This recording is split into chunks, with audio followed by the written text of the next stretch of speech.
Name calling.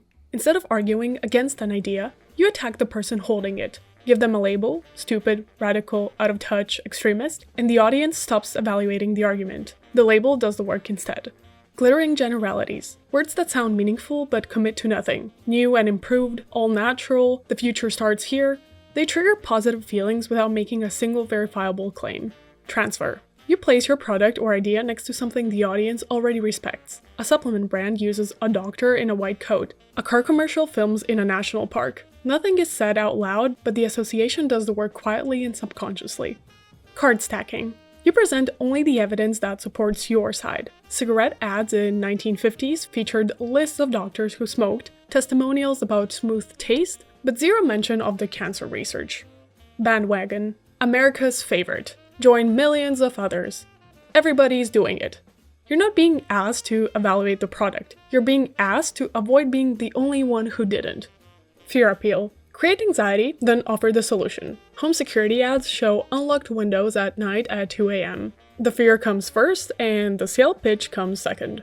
False urgency. Only 3 left. Limited time offer. Act now before it's gone. The deadline is sometimes real, but most of the times it's manufactured. Urgency bypasses the part of the brain that stops to check which one it is. Subscribe before this video is gone forever and you never see it again. False dilemma. A situation with many possible responses gets reduced to 2. You either support this or you support the alternative.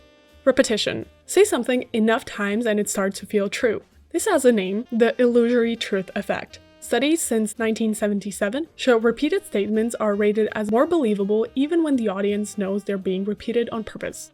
Appeal to authority. An expert is cited in a field where they have no expertise. A Nobel Prize-winning physicist endorses a nutritional supplement. The title is real, but the relevant knowledge isn't. The audience rarely checks whether the two are connected. Euphemism. Uncomfortable realities get softer names. Firing people becomes right-sizing. Solitary confinement becomes administrative segregation. Whataboutism. Deflect the criticism by pointing elsewhere. Yes, but look at what they did. It doesn't address the original claim at all. It just moves the conversation to somewhere harder to follow. Loaded language. 2 journalists describe the same crowd. One writes protesters, and the other writes mob.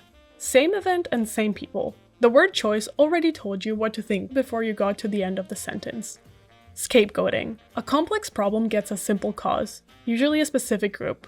Economic anxiety, social instability, rising costs, all traced back to one identifiable target. Simple answers are easier to share than accurate ones. Firehose of falsehood. Flood the information space with so many claims and so fast that fact-checking cannot keep up. In 2016, one corporation named and documented this technique after observing it in Russian state media. Plain folk, the technique of appearing ordinary on purpose. A politician visits a diner, orders coffee, and makes sure someone photographs it. The message is, "I'm just like you." Astroturfing, a movement that looks spontaneous but isn't. In the 1990s, tobacco companies funded groups of ordinary citizens to publicly oppose smoking bans. The events were real, the people were real, the tobacco money behind it was never mentioned. That was the whole strategy. Appeal to nature. Natural has become one of the most effective words in marketing. Arsenic is natural, so is mercury. The word natural on a food label has no legally enforced definition in the United States. Manufacturers can use it on almost anything. Overtone window. Ideas that once seemed unacceptable shift into the mainstream gradually, through advocacy, repetition, and normalization. Nobody announces the shift, and by the time most people notice, it already happened.